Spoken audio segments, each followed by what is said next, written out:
Hello everyone, कैसे हो आप सभी। एक बार फिर से आपका पीआर बुक के सॉल्यूशन में स्वागत है। अपन इम्यूनिटी के क्वेश्चंस डिस्कशन कर रहे थे, तो आज अपन अगले जो नेक्स्ट जो क्वेश्चन आपके रिमेनिंग रहेंगे इम्यूनिटी के वो अपन डिस्कशन करेंगे। तो आज का पहला क्वेश्चन आपका रहेगा, which of the following is use for passive immunization, यानी कि इनमें से कौन सा है जो कि पैसिव इम्यूनाइजेशन के लिए यूज में लिया जाता है। ह्यूमन एंड एंटी सीरा लिया जाता है, या किल्ड वैक्सीन लिया जाता है, या लाइव एटेनुएटेड वैक्सीन लिया जाता है, या टॉक्सोइड लिया जाता है। तो पैसिव इम्यूनाइजेशन के लिए अपन क्या यूज में लेते हैं, जो ह्यूमन सीरा है उनको यूज में लेते हैं। तो ए ऑप्शन इसका राइट आंसर हो जाएगा। बाकी सभी किसके, एक्टिव इम्यूनाइजेशन के। नेक्स्ट है, passive immunity against tetanus is obtained by the administration of, यानी कि जो पैसिव इम्यूनिटी है किसके अगेंस्ट, टिटनेस के अगेंस्ट जो पैसिव इम्यूनिटी है वो ऑब्टेन की जाती है किसके एडमिनिस्ट्रेशन से, डीटी के वैक्सीन के, टीटी के वैक्सीन से, डीपीटी के वैक्सीन से, या टिटनेस इम्यूनोग्लोबिन से। तो जो अपन ने देखा था कि जो पैसिव जो इम्यूनिटी होती है वो किससे मिलती है अपने को, एंटी सीरा और जो इम्यूनोग्लोबुलिन से उनके द्वारा मिलती है। तो जो टिटनेस का इम्यूनोग्लोबुलिन है उनके द्वारा ये मिलेगा। तो डी ऑप्शन इसका राइट आंसर हो जाएगा। ये सारे क्या हैं, वैक्सीन से जो वैक्सीनेशन के द्वारा कौन सी एक्टिव है वो, और आर्टिफिशियल इम्यूनिटी मिलती है।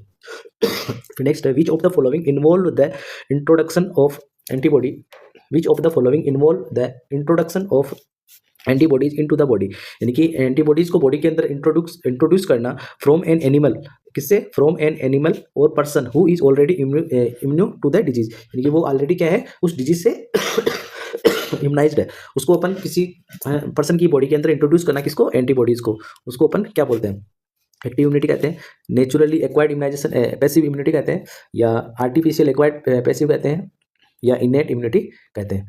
तो जो इसका आपका राइट आंसर रहेगा वो रहेगा आर्टिफिशियल एक्वायर्ड पैसिव इम्यूनिटी। ठीक है, इसमें क्या पूछा गया है, एंटीबॉडीज को अपन क्या कर रहे हैं, एडमिनिस्टर कर रहे हैं, और जो कि किससे के द्वारा, एनिमल से या किसी पर्सन से जो कि क्या है ऑलरेडी इम्यूनाइज है। तो ये क्या हो गई, एक तरह की एंटीबॉडीज है जो कि अपने को किसमें, एंटी सीरा या फिर इम्यूनोग्लोबिन के रूप में अपने को मिलती है। तो इसका आंसर आपका सी ऑप्शन है वो राइट आंसर हो जाएगा। फिर नेक्स्ट अगला क्वेश्चन है, which of the following is a way to acquire passive immunity, यानी कि इनमें से कौन सा वे है जिससे अपन पैसिव इम्यूनिटी को एक्वायर करते हैं। वैक्सीनेशन के द्वारा, वैक्सीनेशन के द्वारा अपन कौन सी करते हैं, एक्टिव करते हैं, और एक्टिव में भी कौन सी करते हैं, आर्टिफिशियल। ठीक है, एक्सपोजर टू गलनिक इन्फेक्शन ये भी एक्टिव का टाइप है, और ये कौन सा है, नेचुरल है। और एंटीबॉडी का transfusion exposure to disease, exposure to disease किसका है, एक्टिव का है, नेचुरल का है। तो ये भी नहीं होगा, ये भी नहीं होगा, ये भी नहीं होगा। तो एंटीबॉडी को ट्रांसफ्यूज करना, इसका एक्वायर करना है पैसिव इम्यूनिटी को। तो सी ऑप्शन है वो इसका राइट आंसर हो जाएगा। नेक्स्ट अगला क्वेश्चन आपका, the administration of readymade antibodies is called, यानी कि रेडीमेड एंटीबॉडी को शरीर में एडमिनिस्ट्रेट करना, उसको अपन किस नाम से जानते हैं, नेचुरल एक्टिव इम्यूनिटी के नाम से, नेचुरल पैसिव इम्यूनिटी के नाम से, आर्टिफिशियल एक्टिव के नाम से, या आर्टिफिशियल पैसिव के नाम से। तो नेचुरल एक्टिव है उसके अंदर क्या होगा, नेचुरल एक्टिव इम्यूनिटी है उसके अंदर अपन क्या करेंगे कि सब क्लिनिकल जो डिजीज है उसके कारण जो अपने शरीर में एंटीबॉडी उत्पन्न होती है उसको नेचुरल एक्टिव के नाम से जानते हैं। और नेचुरल पैसिव है उसके अंदर आईजीजी और आईजीए मदर टेफिशस में जाते हैं, उसको बोलते हैं। और आर्टिफिशियल एक्टिव के अंदर अपन क्या करते हैं, वैक्सीनेशन करते हैं। और जो आर्टिफिशियल पैसिव है उसके अंदर अपन क्या करते हैं, रेडीमेड जो एंटीबॉडीज है वो एडमिनिस्टर करते हैं। तो डी ऑप्शन इसका है वो राइट आंसर हो जाएगा आपका। ठीक है, फिर नेक्स्ट अगला क्वेश्चन है, when antibodies are produced inside the infected body it is called, यानी कि एंटीबॉडी है वो इन्फेक्टेड पर्सन की बॉडी के अंदर ही प्रोड्यूस की जाती है, इसको अपन किस नाम से जानते हैं, इसको पैसिव इम्यूनिटी के नाम से जानते हैं, एक्टिव इम्यूनिटी के नाम से जानते हैं, या बोथ ए और बी होता है, या नन ऑफ द अबव। तो नन ऑफ द अबव का तो कोई मतलब नहीं है इसमें बोथ ए एंड बी का भी मतलब नहीं है, क्योंकि पैसिव इम्यूनिटी है वो क्या होती है अपने इसके अंदर, पैसिव इम्यूनिटी के अंदर अपन क्या करते हैं, एंटीबॉडी को एडमिनिस्टर करते हैं। और जो एक्टिव इम्यूनिटी है वो किसके द्वारा आती है, कि शरीर में किसी प्रकार का सब क्लिनिकल इन्फेक्शन हो जाने के कारण जो एंटीबॉडी बनती है उसको अपन एक्टिव एंटीबॉडी बोलते हैं। तो बी ऑप्शन है वो आपका इसमें राइट आंसर हो जाएगा। नेक्स्ट अगला क्वेश्चन आपका, which of the following is not a potential source of acquired immunity, यानी कि इसमें से कौन सा एक्वायर्ड इम्यूनिटी का पोटेंशियल सोर्स नहीं है, नॉट नहीं है। तो इसमें है antibodies received in response to disease, यानी कि डिजीज के रेस्पॉन्स में एंटीबॉडीज को रिसीव करना, antibodies receive from the mother, यानी कि मदर से एंटीबॉडी को रिसीव करना, ये भी होता है, ये भी होता है। प्रिस्क्राइब्ड मल्टीविटामिन या एनिमल सीरम, एनिमल सीरम से भी होती है, लेकिन प्रिस्क्राइब मल्टीविटामिन से किसी प्रकार का कोई इम्यूनिटी एक्वायर नहीं होता है। तो सी ऑप्शन इसका आपका राइट आंसर हो जाएगा। इसमें नोट पूछा था कि कौन सा नहीं है, तो ये इसका ऑप्शन नहीं है। नेक्स्ट है, diphtheria toxin is given to susceptible contact immediately after exposure, diphtheria antitoxin is, यानी कि डिप्थीरिया एंटीटॉक्सिन है वो दिया जाता है ससेप्टिबल कॉन्टैक्ट्स को इमीडिएटली आफ्टर एक्सपोजर, यानी कि एक्सपोजर होने के बाद में इसको इमीडिएटली दिया जाता है डिप्थीरिया एंटीटॉक्सिन। उसको अपन किस नाम से जानते हैं, एटॉक्सोइड, ए killed vaccine, an anti Sira, N live attenuated vaccine. तो लाइव एटेनुएटेड वैक्सीन नहीं है, एक किल्ड वैक्सीन भी नहीं है, टॉक्सोइड भी नहीं है। तो ये क्या है, एक प्रकार की एंटी सीरा है जो किसका एग्जाम्पल है, पैसिव इम्यूनिटी का। तो एंटी सीरा क्या होती है अपन देखते हैं एंटी सीरा के बारे में। तो एंटी सीरा होती क्या है, जो आपकी एंटी सीरा है वो क्या होती है, ये एक प्रकार का सीरम होता है जो कि किससे कंटेंट होते हैं, सीरम दैट कंटेन एंटीबॉडी, जो किससे कंटेंट होते हैं, एंटीबॉडी से कंटेंट होते हैं, किसके लिए, फॉर स्पेसिफिक एंटीजन के प्रति, फॉर स्पेसिफिक एंटीजन। ठीक है, इसमें क्या होता है कि एक सीरम होता है जिसके अंदर क्या होते हैं, एंटीबॉडी पाई जाती है फॉर स्पेसिफिक एंटीजन के प्रति, उसको अपन एंटी सीरा के नाम से जानते हैं। फिर अगर आगे देखते हैं एंटी सीरा के बारे में, a antibody produce in response to a biological toxin, यानी कि बायोलॉजिकल टॉक्सिन के रेस्पॉन्स में एंटीबॉडी को प्रोड्यूस करना, and capable to neutralize a specific biologic toxin, यानी कि उसको न्यूट्रलाइज करना, स्पेसिफिक जो बायोलॉजिकल जो टॉक्सिन्स है उसके के रेस्पॉन्स से जब एंटीबॉडी प्रोड्यूस हुई थी, उसके अंदर इतनी कैपेबिलिटी होनी चाहिए कि वो क्या करना है, स्पेसिफिक जो टॉक्सिन्स है उसको क्या कर दे, न्यूट्रलाइज कर दे। Such as those cause diphtheria, जो कि डिप्थीरिया कोज करता है, उसको अपन किस नाम से जानते हैं, एंटीटॉक्सिन या एंटी सीरा के नाम से जानते हैं। यानी कि एंटी सीरा एंटीटॉक्सिन क्या होते हैं, वो एक किसी प्रकार के बायोलॉजिकल टॉक्सिन के रिस्पॉन्स में ये क्या होते हैं, एंटीबॉडी को प्रोड्यूस करते हैं, और इस एंटीबॉडी में इतनी वो कैपेबिलिटी होनी चाहिए कि वो क्या करते हैं, उस जो बायोलॉजिकल टॉक्सिन है उसको क्या करते हैं, न्यूट्रलाइज करते हैं, जो कि किसी स्पेसिफिक प्रकार की जो बीमारी है, डिप्थीरिया उसको कोज करता हो, उसको अपन क्या इस नाम से जानते हैं, एंटी सीरा के नाम से जानते हैं। Antitoxin use for passive immunization, मैंने पहले ही बताया था आपको, एंटीटॉक्सिन का अपन किस में यूज करते हैं, पैसिव इम्यूनाइजेशन में यूज करते हैं, और मैं यूज फॉर प्रोफाइलेटिक और थेराप्यूटिक, इसका अपन प्रोफाइलेटिकली भी यूज करते हैं और थेराप्यूटिकली भी इसका यूज करते हैं।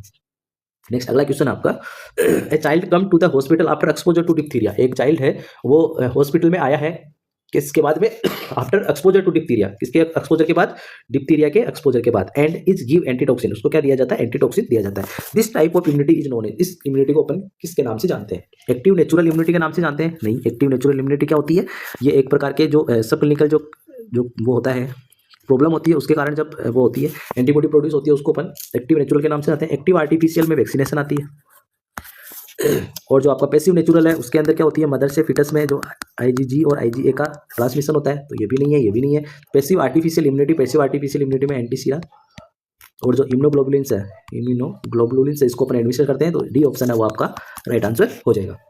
नेक्स्ट अगला क्वेश्चन आपका, which of the following is preparation of choice for a patient, यानी कि इसमें से कौन सा एक प्रिपरेशन ऑफ चॉइस है फॉर ए पेशेंट के लिए, who has been admitted in emergency department, जो कहाँ भर्ती है, इमरजेंसी डिपार्टमेंट में, किसके साथ, with an open contaminated injury, किसके साथ भर्ती है, एक ओपन है कंटामिनेटेड इंजरी के साथ, कहाँ भर्ती है, इमरजेंसी डिपार्टमेंट के अंदर, and no recent history of tetanus immunization, उसके किसी प्रकार की रिसेंट हिस्ट्री नहीं है टिटनेस इम्यूनाइजेशन की, तो अपन इनमें से कौन सा प्रिपरेशन है वो चॉइस करेंगे पेशेंट को एडमिनिस्टर करने के लिए। तो इसमें डीटीपी का या डीपीटी का वैक्सीन लगाएंगे, या टिटनेस एंटीटॉक्सिन लगाएंगे, या टिटनेस टॉक्सोइड लगाएंगे, या टिटनेस इम्यूनोग्लोबिन लगाएंगे। तो इसके अंदर जो आपका ओपन है कंटामिनेटेड वुंड है, उसको किसी प्रकार की नो रिसेंट हिस्ट्री है टिटनेस इम्यूनाइजेशन की, तो इसको अपन क्या लगाएंगे, टिटनेस टॉक्सोइड का अपन इसको अपन क्या लगाएंगे, एंटीटॉक्सिन एडमिनिस्टर करेंगे, तो टिटनेस एंटीटॉक्सिन इसको बी ऑप्शन है वो इसका राइट आंसर हो जाएगा। नेक्स्ट अगला, a type of immunity that occur when the vaccination of a portion of population provide protection to unprotected individual, यानी कि ए टाइप ऑफ इम्यूनिटी, एक इम्यूनिटी का प्रकार जो क्या करता है, when the vaccination of a portion of population, एक पॉपुलेशन के पोर्शन को वैक्सीनेशन के बाद जो प्रोटेक्शन प्रोवाइड करती है इसको टू अनप्रोटेक्टेड इंडिविजुअल्स को, उसको अपन किस इम्यूनिटी के नाम से जानते हैं, यानी कि उसकी इम्यूनिटी का कौन सा नाम है। पैसिव इम्यूनिटी है, कॉन्टेक्ट इम्यूनिटी है, हेड इम्यूनिटी है, या एक्टिव इम्यूनिटी है। तो इस प्रकार की इम्यूनिटी को अपन क्या करते हैं, कौन से नाम से जानते हैं। पैसिव इम्यूनिटी के अंदर तो दो प्रकार से होती है, नेचुरल और आर्टिफिशियल। नेचुरल के अंदर होता है मदर से फिटस के अंदर इम्यूनोग्लोबुलिन्स का ट्रांसफर होना, आईजीए आईजीजी का, और जो आर्टिफिशियल के अंदर जो आपका एंटीटॉक्सिन है, इम्यूनोग्लोबुलिन्स है, वो एडमिनिस्टर करते हैं, तो ये भी नहीं होगा। कॉन्टेक्ट इम्यूनिटी ऐसा कुछ है नहीं। एक्टिव इम्यूनिटी के अंदर भी दो प्रकार की होती है, नेचुरल आर्टिफिशियल। नेचुरल में किसी प्रकार का कोई अगर उसको बीमारी हो गई उसके बाद अगर एंटीबॉडी प्रोड्यूस होती है, या फिर आर्टिफिशियल में वैक्सीनेशन के द्वारा अपन एंटीबॉडीज को प्रोडक्शन करवाते हैं, तो इसको ये नहीं हो। तो इसका राइट आंसर आपका हो जाएगा हेड इम्यूनिटी, तो सी ऑप्शन इसका राइट आंसर हो जाएगा। अपन देखते हैं हेड इम्यूनिटी क्या होती है। इस हेड इम्यूनिटी को अपन दूसरे नाम से भी जानते हैं, जिसको अपन कम्युनिटी और सोशल इम्यूनिटी के नाम से भी जानते हैं। ये क्वेश्चन भी बहुत बार पूछा गया है कि हेड इम्यूनिटी का दूसरा नाम क्या है, तो कम्युनिटी और जो सोशल इम्यूनिटी है उसको अपन हेड इम्यूनिटी के नाम से जानते हैं। इसका मतलब हो गया कि एक with the ability of a community to resist epidemic disease, यानी कि एक कम्युनिटी की जो एबिलिटी है जो क्या करती है, रेसिस्ट करती है एक एपिडेमिक डिजीज को, बाई किसके द्वारा, by providing protection to non immune population. किसको प्रोटेक्शन प्रोवाइड करना, जो नॉन इम्यून पॉपुलेशन है उसको अपन किस नाम से जानते हैं, हेड इम्यूनिटी के नाम से जानते हैं। It does not apply to all disease, ये हर डिजीज के ऊपर अप्लाई नहीं होती है, just those that are contagious, जैसे कि जो कोई कंटाजियस डिजीज होती है उन पे ये अप्लाई नहीं होती है। जैसे इसका एग्जांपल है टिटनेस, ये भी क्वेश्चन पूछा गया है कि हेड इम्यूनिटी है वो किस पे अप्लाई नहीं होती है, तो टिटनेस जो प्रॉब्लम है उस पर अप्लाई नहीं होती है। इसके अंदर आगे अपन देखते हैं आगे, it develop naturally in a society, यानी कि ये नेचुरली भी डेवलप होती है सोसाइटी में as result of wide spread exposure of disease, यानी कि किसके रिजल्ट से, एक wide spread exposure of disease, यानी कि किसी डिजीज का वाइड स्प्रेड होकर उसके अंदर जो एंटीबॉडी प्रोड्यूस हो जाती है उस ये भी नेचुरली भी होती है, और इट में बी स्टिमुलेटेड, इसको अपन स्टिमुलेट भी करते हैं आर्टिफिशियली भी, किसके द्वारा, मास वैक्सीनेशन के द्वारा। तो मास वैक्सीनेशन जो प्रोग्राम्स चलते हैं उनके द्वारा अपन इसको आर्टिफिशियली भी स्टिमुलेट कर सकते हैं हेड इम्यूनिटी के लिए। तो इसके कहते हैं अपन हेड इम्यूनिटी। हेड इम्यूनिटी को अपन दूसरे नाम से जानते हैं कम्युनिटी एक्वायर्ड या सोशल इम्यूनिटी के नाम से भी अपन इसको जानते हैं। ठीक है, फिर नेक्स्ट अगला क्वेश्चन आपका रहेगा, the level of resistance of a community और group of peoples to a particular disease is called, यानी कि एक level of resistance of a community और ग्रुप ऑफ पीपुल, यानी कि एक कम्युनिटी के और एक ग्रुप ऑफ पीपुल्स को एक पर्टिकुलर डिजीज के प्रति रेसिस्टेंस होना क्या कहलाता है, पैसिव इम्यूनिटी कहलाता है, एक्टिव इम्यूनिटी कहलाता है, हेड इम्यूनिटी कहलाता है, सेलुलर इम्यूनिटी कहलाता है। तो अभी अपन ने देखा था इसको अपन किस नाम से जानते हैं, हेड इम्यूनिटी के नाम से जानते हैं। तो सी ऑप्शन है वो इसका राइट आंसर हो जाएगा। नेक्स्ट है, head immunity does not protect individual in, यानी कि हेड इम्यूनिटी है वो इंडिविजुअल को प्रोटेक्ट नहीं करती है, किसमें, डज नॉट। ठीक है, इसमें तो मैंने अभी आपको एक एग्जांपल बताया था किसमें नहीं करते, टिटनेस जो कंटाजियस डिजीज होती है उनमें ये प्रोटेक्ट नहीं करती है। तो डी ऑप्शन है वो इसका राइट आंसर हो जाएगा। नेक्स्ट अगला क्वेश्चन है, all of the following about tetanus are true except, यानी कि टिटनेस के लिए सारे सही है एक को छोड़कर। हेड इम्यूनिटी इज प्रेजेंट, यानी कि हेड इम्यूनिटी प्रेजेंट होती है।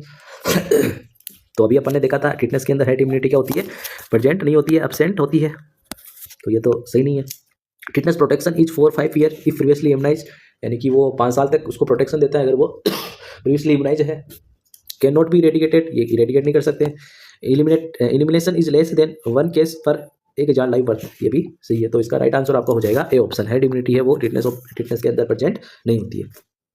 नेक्स्ट है, all elderly tend to be more susceptible to infection because of, यानी कि जो इल्डरली जो पर्सन्स होते हैं वो मोर ससेप्टिबल होते हैं किसके लिए, इन्फेक्शन के लिए। क्यों होते हैं, बिकॉज क्यों होते हैं, a decline in immuno function, यानी कि इम्यूनो फंक्शन का डिक्लाइन होना, या poor nutritional status, lack of exercise, increase exposure to pathogen. तो जो एल्डरली जो पर्सन होता है उनका क्या होता है, धीरे धीरे इम्यूनाइजेशन जो इम्यूनिटी का जो पावर है वो क्या हो जाती है, धीरे धीरे कम हो जाती है। तो इसके अंदर क्या हो जाता है कि जो उसका इम्यून फंक्शन है वो क्या होता है, धीरे धीरे डिक्लाइन होना स्टार्ट हो जाता है। तो इसके कारण ये क्या होते हैं, इन्फेक्शन के प्रति मोर ससेप्टिबल होते हैं। तो जो बी ए ऑप्शन है इसका वो आपका राइट आंसर हो जाएगा। तो आज के जो इम्यूनिटी के जो क्वेश्चंस थे वो आज अपन ने कंप्लीट कर लिए हैं। तो अब अपन कल देखेंगे जो प्लेटलेट्स बचे हैं अपने, प्लेटलेट्स के जो क्वेश्चंस हैं ब्लड के अंदर वो कल अपन डिस्कशन करेंगे। आज तक अपन ने इम्यूनिटी और इम्यूनोग्लोबुलिन्स के बारे में देख लिया था। और अगर आपको वीडियो अच्छा लगा हो तो अपने दोस्तों के साथ शेयर जरूर करना, और चैनल को अगर सब्सक्राइब नहीं किया है तो इसको सब्सक्राइब जरूर करना। Thank you.